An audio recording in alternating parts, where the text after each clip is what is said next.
Welcome to the Genius Factory. Enjoy the video. You'll start by adding the spotlight and preparing the scene. Select Layout, press Shift+A, choose Light then Spot to place a spotlight. Once placed, move it into rough position with G and rotate with R so it faces your subject. Make sure to rename the light for clarity and set power in watts, adjust radius for softness, and pick a color that suits mood. These initial choices affect shadows and falloff, so get the broad placement and intensity right before fine-tuning. Now you refine how the beam behaves. In the light panel, change spot size and degrees to widen or tighten the cone, then adjust blend to soften the rim. This controls crispness versus smooth edges. Next, pick the falloff model, inverse square for physical decay, or use custom curves for artistic control. Then tweak distance so intensity drops where you want.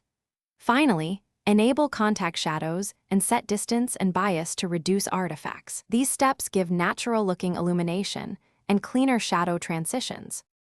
Finish by testing and locking the setup. Switch to rendered view to check exposure, shadow softness, and noise, then tweak power, radius, and color balance. If you animate, parent the spotlight to the object or an empty for stable motion. Once done, bake lighting if needed for Eevee, or raise light samples in cycles for noise reduction. If you see shadow acne or missing shadows, reduce bias slightly and increase shadow samples. This single tweak resolves most artifacts without changing the look.